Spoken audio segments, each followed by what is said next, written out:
जैसे ही वॉशिंगटन ने चाइना के नए किमी K3 और डीपसीक जैसे ओपन एआई वेट मॉडल्स पर पूरी तरह बैन लगाने का प्लान बनाया ना, चाइना के रिएक्ट करने से पहले अमेरिका के खुद के मतलब सिलिकॉन वैली के 200 से ज्यादा दिग्गज कंपनियों के लीडरों ने अपनी ही सरकार के खिलाफ बगावत कर दी। ओपन वेट और ओपन सोर्स मॉडल क्या होते हैं आप आगे समझ जाओगे, पर अभी इस पर ध्यान दो। एनवीडिया के सीईओ जेनसन हुएंग ने एक्स पर 100 से ज्यादा टेक लीडर्स का ओपन लेटर शेयर कर दिया और लिटिल टेक एसोसिएशन के 200 से ज्यादा स्टार्टअप्स ने सीधा व्हाइट हाउस को लेटर ठोक दिया कि अगर आपने चाइनीज मॉडल्स पर बैन लगाया तो अमेरिका का एआई इंफ्रास्ट्रक्चर बर्बाद हो जाएगा। अब सवाल ये उठता है कि भाई ट्रम्प एडमिनिस्ट्रेशन और वाशिंगटन की एजेंसियां आखिर इन चाइनीज एआई मॉडल से इतनी डरी हुई क्यों है, और जबकि दूसरे हाथ पे अमेरिका के टेक जायंट्स के लीडर खुद उसके सपोर्ट में क्यों है, चाइनीज मॉडल्स के सपोर्ट में क्यों है। सब पर बात होगी, पर पहले ओपन वेट और ओपन सोर्स दोनों मॉडल्स में फर्क समझो। जो ओपन सोर्स होता है उसका मतलब है कि कंपनी ने जो एआई का दिमाग है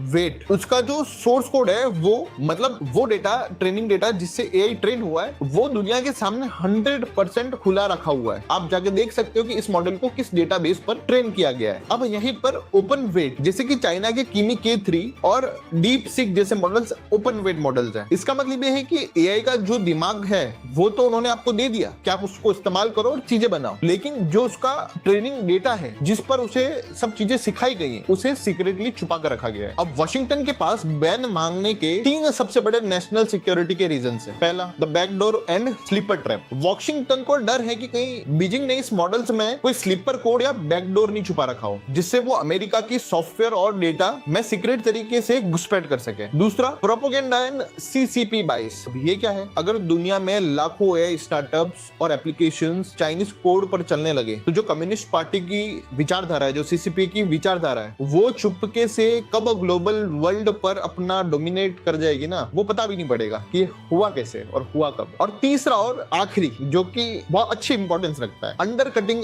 अमेरिकन जायंट्स। चाइना के सस्ते एआई मॉडल्स वो है ना अमेरिका के टेक जायंट्स जैसे ओपन एआई हो गया, एंथ्रोपिक हो गया, गूगल हो गया, इन सब के जो महंगे मॉडल्स हैं उनका मार्केट खत्म कर रहे हैं, जिससे अमेरिका की टेक सुप्रीमेसी को सीधा खतरा है। अब ये एक साइड की स्टोरी आपने समझ ली, अब दूसरी साइड की स्टोरी समझते हैं कि भाई फिर जो अमेरिका के टेक कंपनियों के लीडर्स हैं वो अपने ही देश के दुश्मन के एआई पर बैन लगाने पर उसे बचाने के लिए अपनी सरकार से क्यों बगावत पर उतर है। अब बहुत बेसिक सी बात समझो, चाइना के नए मॉडल किमी K3 के आते ही उसने ग्लोबल इंटेलिजेंस रैंकिंग में तहलका मचा दिया, लेकिन इसके पीछे का बैक स्टेज बिजनेस गणित 4 बड़ी कड़ियों से जुड़ा है। पहली, एनवीडिया का 100 बिलियन चिप्स का गणित। जेनसन हुआंग ने साफ कहा, सस्ता और फ्री एआई सेमीकंडक्टर चिप्स और डेटा सेंटर के लिए एक वरदान है। दुनिया में जितना एआई का इस्तेमाल बढ़ेगा, एनवीडिया की चिप्स की मांग उतनी बढ़ेगी और एनवीडिया की कंपनी उतना ही आसमान छुएगी, मतलब उनका शेयर उतना ही आसमान छुएगा। दूसरी बात, गूगल और माइक्रोसॉफ्ट की क्लाउड की तिजोरी, चाहे मॉडल अमेरिका का हो या चाइना का, अगर वो माइक्रोसॉफ्ट अजूर या गूगल क्लाउड पर चल रहा है तो ये जो टेक जायंट्स हैं वो हर सेकंड करोड़ों डॉलर की क्लाउड फीस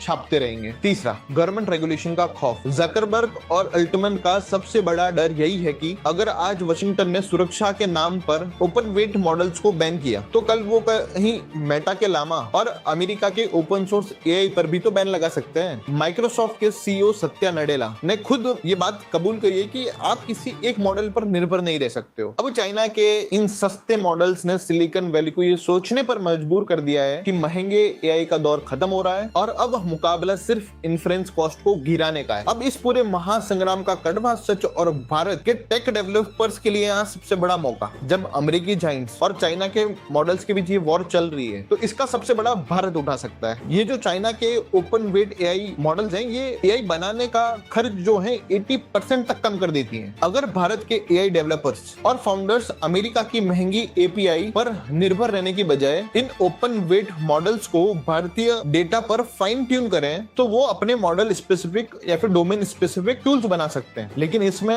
आपको भी नेशनल सिक्योरिटी का बहुत ध्यान रखना पड़ेगा और फाइन ट्यूनिंग और इन्वेस्टिगेशन थोड़ी अपने हिसाब से जरूरी है। तो भारत भी बिना खरबों डॉलर के इंफ्रास्ट्रक्चर के भी ग्लोबल मार्केट में सबसे तेज और सस्ते प्रोडक्ट्स डिलीवर करने की कैपेबिलिटी रखता है। जुड़िए हमारे साथ, बड़ी हेडलाइंस के पीछे की बैक स्टोरी और डेवलपमेंट्स को समझिए, हैपनिंग्स के साथ अप टू डेट रहिए, क्योंकि अगर आप ये सब चीजें सोचोगे समझोगे तो ही आप अपने और अपने परिवार के लिए कुछ बढ़िया करने का जज्बा जुटा पाओगे। जुड़िए हमारे साथ।